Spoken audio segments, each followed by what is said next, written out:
Okay, let's start without further ado because we already have rebellion in the ranks with the threat of slightly overrunning by a very short period, the 20 minutes allocated to each paper. We have 3 papers. The first, all related to the commune and issues which arise around it. The first is from Quentin Delouermoz, and I'll let him start without further ado. Thank you very much. Bon, je vais parler en français.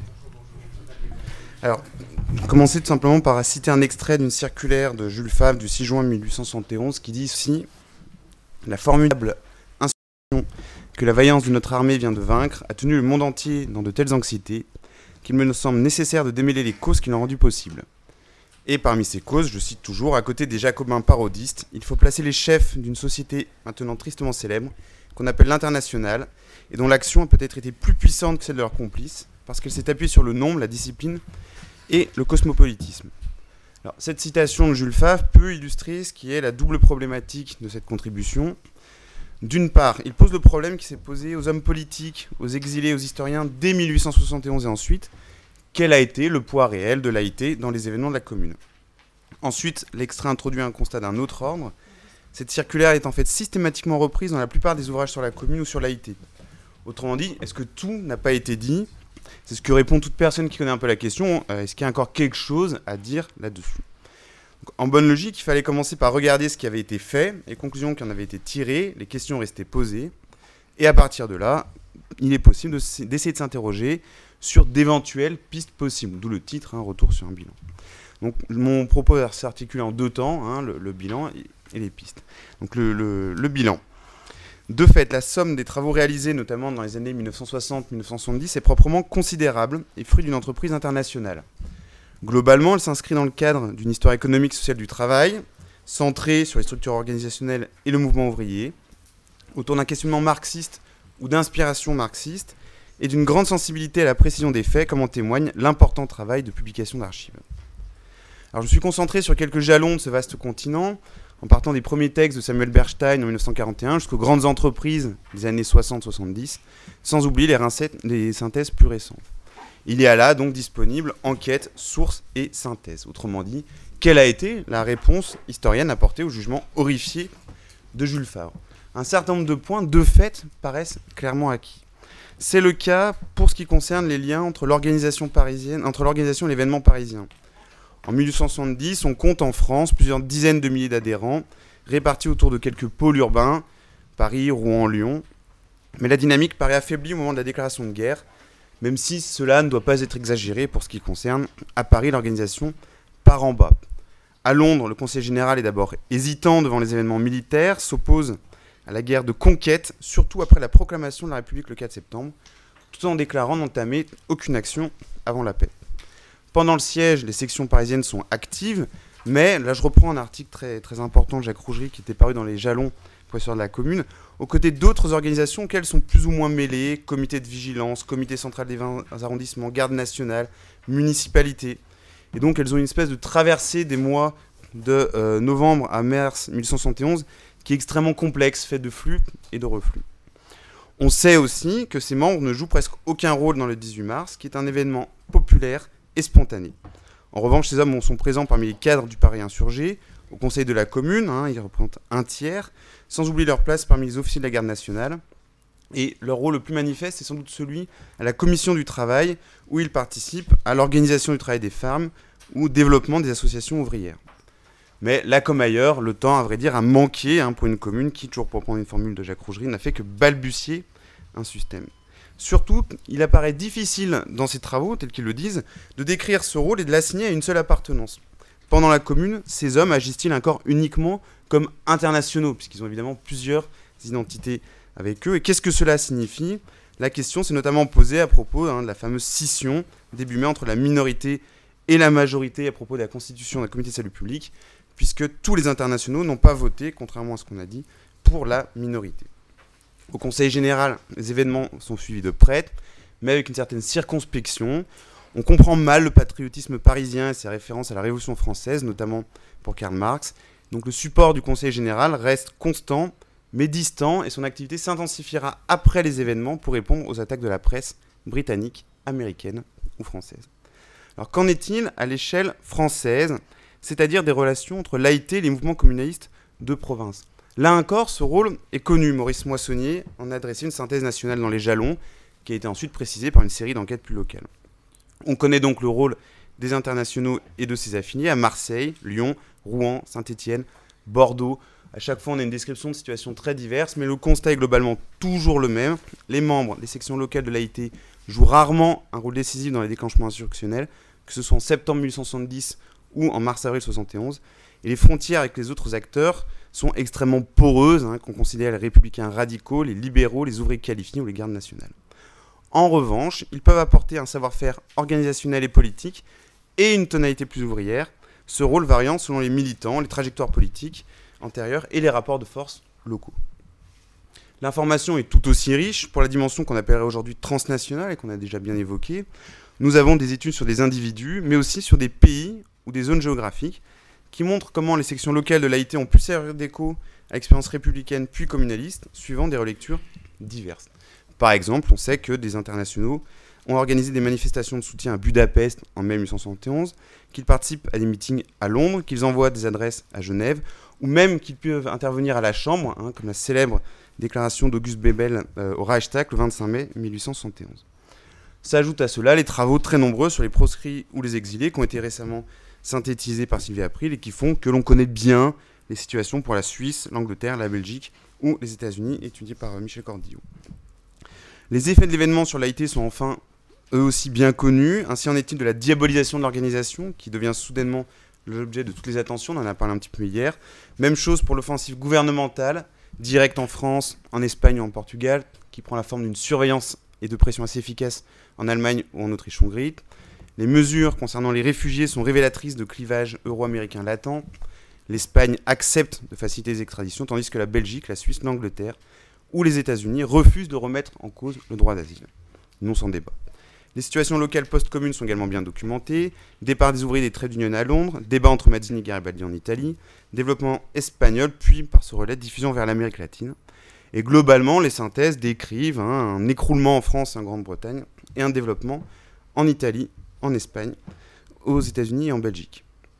Enfin, le rôle de la commune dans la chute de l'AIT en 1872 a été abordé. Le moment des incendies, l'exécution des otages, surtout, en fait, c'est eux qui vont cristalliser réellement l'horreur, ont pesé dans la légitimité des luttes locales, avec souvent un processus à peu près similaire, un débat entre républicains et socialistes, refoulement de l'opinion libérale ou républicaine, qui était auparavant plus bienveillante, et puis redéfinition parallèle du socialisme des internationalistes. Des lectures plus amples, qualifiées de structurales, ont été proposées aussi, c'est celle de Marcel van der Linden qu'on a déjà évoquée. Pour lui, la chute de l'AIT n'est pas liée au débat Marx-Bakounine, dont on sait évidemment qu'en fait le débat est beaucoup plus compliqué, ni à la commune, mais à ce qu'il appelle des modifications structurelles, dynamique de la guerre franco-prussienne, nationalisation des sociétés, développement économique et crise. En ce sens, l'AIT comme la commune serait un moment spécifique de l'histoire du travail correspondant à ces conditions extérieures générales. Autrement dit, vous voyez, on a là un massif de recherches conséquent avec une conclusion globale. Le constat d'un décalage entre la maigreur des résultats et la force symbolique de l'événement comme de cette organisation, et l'idée que se niche là, dans cette espèce de conjonction malheureuse entre l'AIT et la commune, les origines du socialisme moderne, beaucoup plus riches qu'on l'a longtemps cru. Jules Favre a donc eu sa réponse il y a déjà 40 ans, et mis à part quelques aménagements à la marge, l'essentiel semble fait. Alors, rappeler ces résultats aujourd'hui n'est déjà pas sans intérêt, à l'heure d'une transnationalisation des objets de l'histoire, c'est rappeler qu'on a là un important travail disponible pour une période qui est beaucoup moins étudiée aujourd'hui. D'où la question, peut-on sur cette base poser d'autres questions, d'autres approches, sachant qu'elles sont parfois suggérées par ces travaux eux-mêmes. Donc j'arrive à mon deuxième point.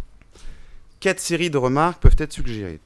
La première concerne la dimension organisationnelle de l'AIT sur le terrain, notamment parisien. Faute de sources, à vrai dire, il est difficile de saisir les acteurs les moins connus.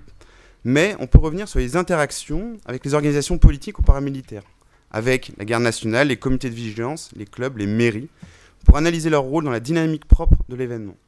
Cet aspect, en fait, a déjà été étudié pour d'autres révolutions, comme 1848, avec la fameuse hypothèse organisationnelle de Marc Trogot à propos des gardes mobiles.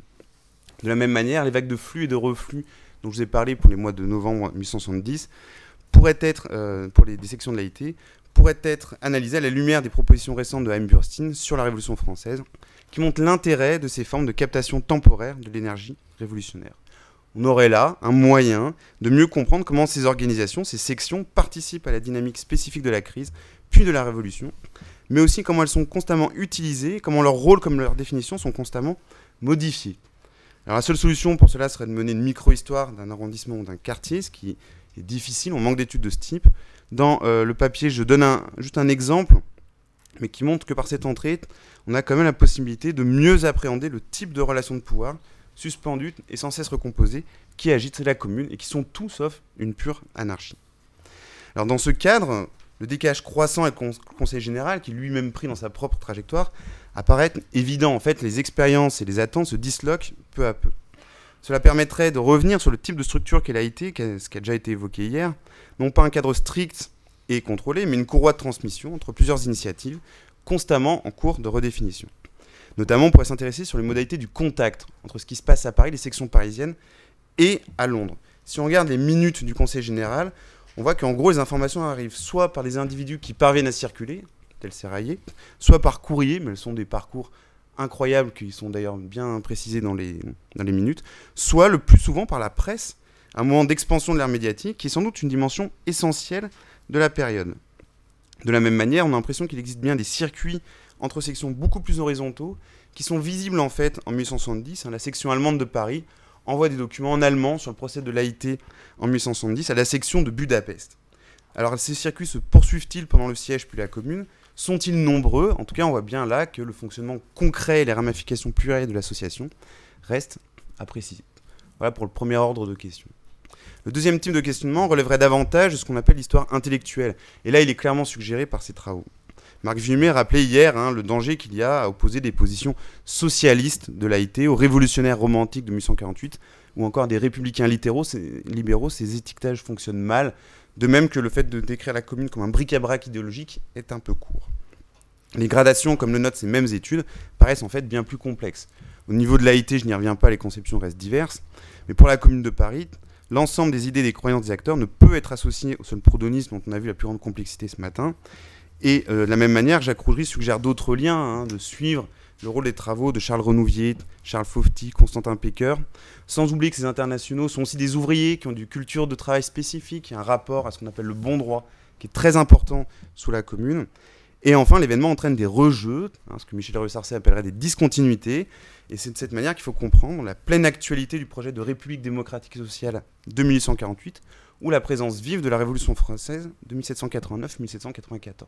Sans doute faudrait-il revenir sur cette situation pour bien comprendre comment les internationaux agissent et interviennent. Par exemple, il pourrait être intéressant de s'intéresser sur les phénomènes de rencontres.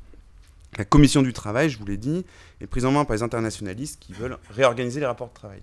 Ils reçoivent énormément de pétitions, des ouvriers celliers, des fondeurs en suif, qui s'expriment dans la langue de 1848. Comment se déroulent ces échanges ? C'est vrai qu'il y a là de quoi mieux saisir les définitions concurrentes et contradictoires, en apparence très locales, qui sont constamment en jeu et en recomposition dans l'événement. De la même manière, mais c'est quelque chose qui est bien connu pour la Révolution française, il serait intéressant de voir les dynamiques de l'événement dans la radicalisation progressive des positions à Paris et à Londres. Quoi qu'il en soit, ce qui est quand même assez étonnant, c'est qu'on a eu de nombreux travaux collectifs pour ce type d'histoire, pour les années 1830-1840 en France, mais surtout en Angleterre, avec le grand débat autour du chartisme et de son langage. Or, la Commune, qui a énormément publié, semble se prêter très bien au type de questionnement qui a été proposé alors. Pour mémoire, il s'agissait de moins se concentrer sur les ouvrages théoriques que sur les textes disponibles, et de refuser de postuler un lien a priori entre les positions sociales et le langage mobilisé. La Commune s'y prête très bien. Il y a là de quoi prolonger l'examen sur les idées, lectures, croyances et manières de voir des différents acteurs, et d'interroger à partir de là les idées liées à l'Haïté, dans leur forme variable, en contexte, pour reprendre une expression célèbre. La troisième piste, elle, reviendrait sur la perspective transnationale. Je vous l'ai dit, il y a beaucoup de travaux, mais c'est ce qui avait été évoqué aussi hier, il n'y a pas de synthèse en fait, on n'a pas fait le lien entre ces différentes synthèses nationales. Or, plusieurs points intéressants pourraient être ajoutés à ce qui est disponible. D'abord, si on connaît ce qui se passe après, on ne connaît pas tellement ce qui se passe avant, c'est-à-dire les trajectoires des internationaux, et notamment ceux qu'on trouve sur la Commune, beaucoup en fait s'inscrivent déjà dans les luttes internationales d'après 1848. Le plus célèbre exemple, bien entendu, c'est Cluseret ou Dombrowski, mais en fait il y en a d'autres. Alors évidemment, tous les internationaux français n'appartiennent pas à cette vaste expérience des luttes démocratiques et nationales et sociales post-48, et tous les volontaires républicains ne sont pas internationalistes, loin de là. Mais il y a bien des connexions, malgré tout, entre ces deux mouvements. Même chose pour les échos. Si les sections de l'AIT sont un relais, elles ne sont pas les seules. En Espagne, les soutiens sont à la fois ouvriers et républicains, au moins pendant un temps. En Roumanie, l'écho de la proclamation de la République puis de la Commune est très fort parmi les libéraux. On trouve également une réception de ce type au Chili. Le Sphinx, qui est la Commune sur le terrain, s'offre dès mars aux appréciations et appropriations les plus diverses, à une échelle vaste. Et on a là, sous les yeux, une pluralité de configurations hétérogènes, dont on a vu plusieurs exemples très concrets hier, qui constituent une espèce de millefeuille d'expériences plus ou moins connectées entre elles, qu'il faudrait pouvoir analyser en tant que telles. Ce qui est intéressant dans ces quelques remarques, c'est que dans les grandes synthèses d'histoire globale du 19e siècle qui ont été récemment proposées, ils ne savent pas quoi faire de la Commune. On dit c'est un apax parce que c'est trop loin de 1848. On voit bien là, à partir des éléments des travaux qui ont été produits dans les années 70, qu'elle est un événement d'ampleur internationale et qu'elle est pleinement arrimée à un vaste mouvement complexe de lutte des années 1840-1880. Dans ce cadre, l'AIT donne à voir des modes de connexion qui n'est pas le seul, mais qui est original. Alors j'en arrive à mon dernier point, et je vais même tenir mon temps, la temporalité. Vous me direz. Au fond, ce qui peut poser problème aujourd'hui quand on lit ces travaux des années 60-70, c'est leur arrière-plan plutôt téléologique. Alors c'est pas le cas chez tous les auteurs. Évidemment, le travail sur archives mène à décaler les regards, mais l'effort collectif dans lequel s'inscrit ce moment-là, eh bien cette trame avec la recherche d'une détection des formes modernes du mouvement ouvrier. C'est la question qui organise ce travail. C'est une question dont il est difficile de se débarrasser, à vrai dire. Dans un texte intéressant sur les ouvriers marseillais au XIXe siècle, William Sewell Jr. rappelle la force de cette ligne théologique dans l'histoire du travail et essaye de trouver des moyens de l'éviter. Parce qu'en fait, c'est facile de la dénoncer, mais très dur de s'en débarrasser. Il propose pour cela de mobiliser 3 types de temporalité dans l'enquête: la routine, les tendances et l'événement. Il faut reconnaître qu'en ce cas-là, le couple AIT-Commune est assez intéressant, puisqu'on a la rencontre entre une tendance, l'AIT et ses sections, et un événement, la Commune. Avec ces outils-là, il faut moins chercher une origine dans cette période, par rapport à ce qui suit, que sa spécificité avec ses discontinuités, telles celles majeures de la Commune. On peut revenir par exemple à la question de l'événement de la Commune. On l'a dit un petit peu hier, c'est bien la Commune qui fait réellement accéder l'AIT au statut de problème international, même si c'était déjà sous-jacent en 1869. C'est bien la vision des incendies qui crée cette idée stéréotypée d'un couple monstrueux Commune-AIT qui se nourrit de l'imaginaire de la conspiration. De telles qualifications post-événementielles sont très connues pour la Révolution française, notamment je renvoie aux travaux de Roger Chartier. Mais du coup, la Commune, cette résonance et cette association l'AIT ne sont pas sans effet. Je l'ai dit tout à l'heure, il y a une série de recompositions dans les luttes sociales et politiques. Mais ce n'est pas sans effet non plus dans les politiques gouvernementales. J'ai parlé des résistances autour du droit d'asile, des pressions gouvernementales, mais là, il faudrait aussi voir ce qui se passe du côté des coopérations policières, de l'usage des passeports, du recours au droit international libéral, dont on sait qu'ils connaissent de profonds déplacements dans les années 1860. La Commune et son association l'AIT, donc le couple AIT-Commune, s'inscrivent là dans une reconfiguration très vaste, dont elles ne sont qu'un des éléments, mais qui précipitent des tensions latentes. D'ailleurs, sans doute, la portée de cet imaginaire et de cet écho est encore plus grande, parce que j'ai retrouvé des traces au Brésil notamment, où les deux chambres font une adresse solennelle pour dénoncer la Commune et manifester leur soutien. Aussi, la nature de cet événement global qui a aussi été la Commune gagnera-t-elle à être approfondie ? Global, au sens non pas de l'échelle du monde, mais d'une insertion dans un vaste tissu de champs de force transnationaux et transcontinentaux.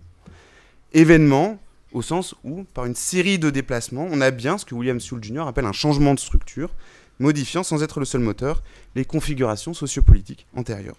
Cela, bien entendu, reste à étudier de façon plus précise. Mais dans ce cadre-là, il faut regarder aussi autrement la période antérieure, celle qui va de 1848 à 1871. Son étude a été un petit peu délaissée pour ce qui est de l'échelle européenne, par rapport à d'autres périodes. On a évoqué le travail de Rediker hier sur la fin du XVIIIe siècle, il y a aussi celui de Benedict Anderson sur les années 1880, et là, on a peu de travaux récents. Or, dans cette période de mutation complexe, les prolongements des luttes démocratiques d'après 1948 et l'affirmation des combats sociaux se dotent d'une autre tonalité, qui se cristallise en fait partiellement en 70-71.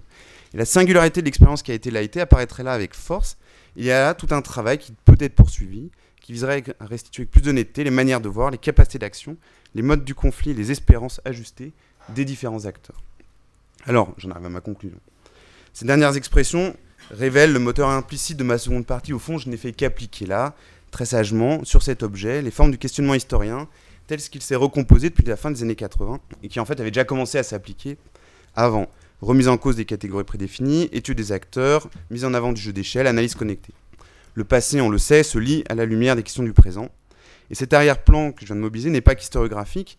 Ce qu'on appelle depuis les années 1980 la fin des idéologies, les mutations supposées du régime d'historicité, la désagrégation des mouvements sociaux au profit de luttes plus hétéroclites ou l'affirmation de la globalisation, tout cela pèse d'une certaine manière dans ce que je viens de vous raconter.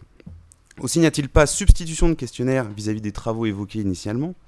Ces dernières pistes ne sont envisageables que sur la base de ce qui a été fait, sur les réponses établies sur les questions ouvertes. De la même manière, ces travaux peuvent aider à éviter d'avoir un regard trop anachronique, en rappelant par exemple ce qu'on aurait tendance à négliger aujourd'hui, le rôle des pays de langue allemande, la question de la dimension économique, etc.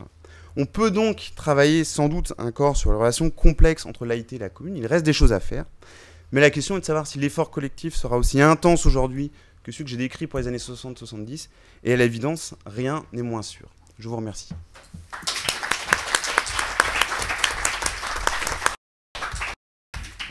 Thank you very much.